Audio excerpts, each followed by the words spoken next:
Hey all, this is just a quick presentation about the English Achievement Standard 2.8, using information literacy skills to form developed conclusions.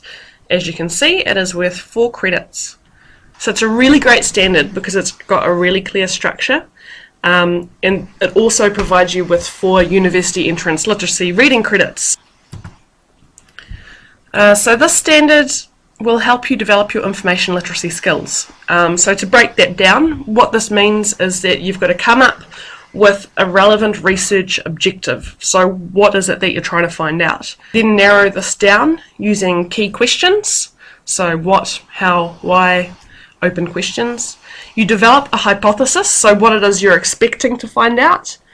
You gather and select relevant and useful information from a range of sources, so newspapers, online articles, magazines, books, interviews, YouTube clips, documentaries. And lastly, you evaluate your information and form conclusions in a research report or presentation.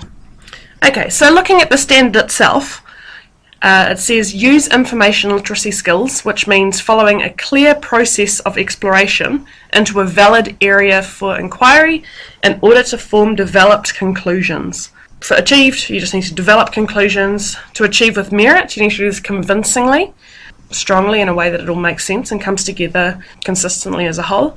And to achieve with excellence, you need to do it perceptively, so you need independent thought and insightful thinking. So just to break down what some of those words mean, to form developed conclusions involves creating and building ideas and knowledge that are connected to the purpose of the inquiry and based on information gathered in the inquiry. The key words here are that if you're convincing, it's clear, it's connected to the purpose of the inquiry, and it's reason, so it all kind of makes sense. For excellence, the only difference here is it's another step up. You need to show some insight, independent thought, or originality in thought or interpretation of the ideas gathered. So that could include, you making recommendations. It could mean questioning or challenging ideas or information that you've collected. So it's really extending your thinking. Right, so the first task that's available to you is 2.8a, called Dissenting Voices. Task A requires you to read a range of columns and editorials, so kind of like opinion pieces about an issue, on which you will frame an inquiry. The issue that you choose as the basis for your inquiry must give you enough scope that you can look at several different points of view that are around with this issue, and you need to form developed conclusions. The second task, task B, is called Investigate, and this one's a little bit more open. Again, you're demonstrating your information literacy skills to form developed conclusions. In this case, in the introduction, need to make sure that you mention why you decided to choose that topic, and that's where you could say that it's linked to whatever you've studied in class. If you want to have a look at some exemplars for this task, I highly recommend that you go to the following website, which has got some annotated exemplars. They're mainly aimed at task B, but they still give you a really good idea of what forming conclusions actually looks like and what it is that you're expected to do. The first thing you need to do is obviously choose a topic and frame an inquiry. Brainstorm an idea, choose a topic, and think about what actually interests you. So it could be related to solving a real life problem, it could also be related to an issue in the news, or you could also look at something that chooses between 2 options. So for example, should we have tougher penalties for criminals, or should we rehabilitate them? You could also just look at an issue in your school or community. It's completely up to you what you want to decide on.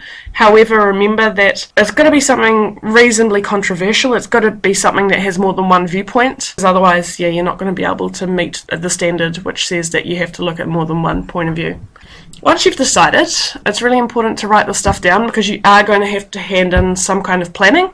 So the first thing you can do is just write down the topic I've chosen as. I've chosen this topic because some possible views about my topic are, and my hypothesis is that. So remember that a hypothesis is what you expect to find out, for example, that cats are more intelligent than dogs. So this is the statements that will allow you to form relevant conclusions in your final report, and it gives you something solid to compare your research information to. Once you've done your initial planning, come up with some open questions that will help interpret what you're actually looking for and narrow down your research a little bit. Remember that you want to choose questions that are going to allow you to draw good conclusions and be able to look at different viewpoints on the topic. Get them checked off by your teacher as well. Get them to see if they're open enough, and most of your teachers will ask you for a checkpoint at this stage to see how your planning's going and whether your questions are suitable, so make sure you get that feedback, okay?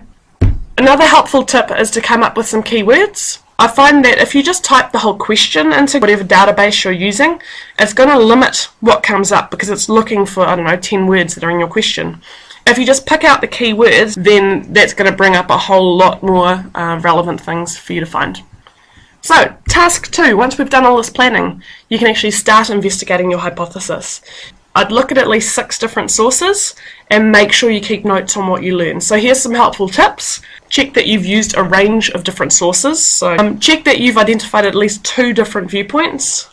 And lastly, make sure you write down where you get your information from straight away, okay? On that note, if you're using a newspaper article, make sure you write down the date. So here is kind of a bit of an outline on how you could set it up. So the easiest way to gather info is to use a data chart like this.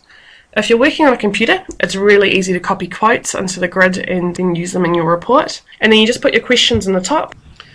Okay, so once you've collected all your information, you want to make up another table, which is just evaluating how useful your sources were. I've written that Wikipedia is just a maybe, and this is a warning as well. Wikipedia is not the most reliable resource because anyone can edit. So I think Wikipedia is a really good starting point for finding information, but you need to check where they've got their sources from as well. As you can see down the bottom there, I've got AskYahoo.com. They aren't reliable. They're just normal everyday people putting down their opinions. The person on there might say that they're a doctor or an expert, but we can't actually prove that. So if you find some info on there that you think is really interesting, maybe have a look somewhere else that might be able to verify that information and use that website or article instead. Task 3 is drafting up your report. So to help you get started, for each source you have used, see if you can answer some of the following questions about that source to evaluate how useful it was. So you can either integrate this into your report itself, or you can do this separately. That's up to you. Okay, so once you've kind of drafted up your ideas for your report, you can actually get on with presenting the results of your inquiry. You need to make sure you think about what you've discovered. Make sure you're discussing whether the information you find helps or goes against your hypothesis. So this is actually a really good kind of structure for each paragraph. 1, answer the actual question. 2, what does your data actually say? So interpret it. What new understandings have you made? What conclusions can you draw from that? And then make sure you're relating it back to your hypothesis. So to help you with this, we've put together a research report phrase bank with some things that will help you present your findings and things that will help you form conclusions. So you're not just limited, obviously, to these phrases, but they are some things that will really help you be more perceptive. Right, last part of this is your bibliography. Here is a way that you could lay it out. If you've got any more questions about this, please feel free to ask your teacher. They're more than happy to help you out. Once we've gotten through all these tasks, you should be ready to submit your assignment. Have you got your planning sheet with your hypothesis, key questions, viewpoints, and reasons for choosing the topic?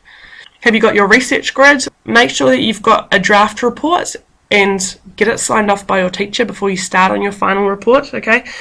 They can give you some feedback on this. When you submit your actual report, we can't really give you much feedback on it at all.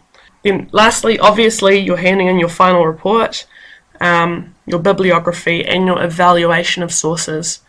So if you can tick all of these things off, yep, you're ready to be assessed and handed into your teacher. On a more serious note, plagiarism. If you take any information straight from the internet or a book, it's plagiarism. It is not acceptable to put chunks of information straight from the internet or from books into your report and pass it off as your own research. Just before I go, I do want to show you a couple of websites that will come in useful. So firstly, PC for me, the library page. But what the lovely librarians have actually done is they've set up, here's the English tab, they've set up an English section for their library page. Okay, so they've got links to all you need to know about 2.8, links to the EPIC database, including the username and login that you need to use. It also gives you some idea on things that you could link to topics that you've done at school. So remember, for task B, it had to be linked to a text or something that you've studied in class.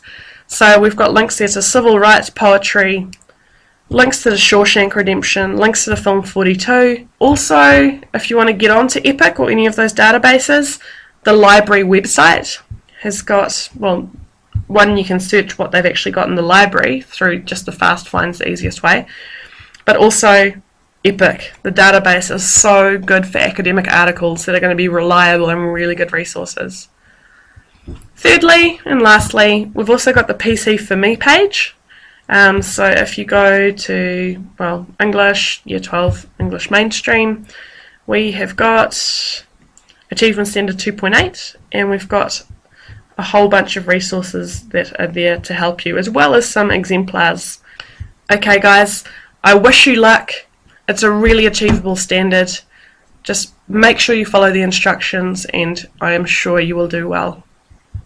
Good luck.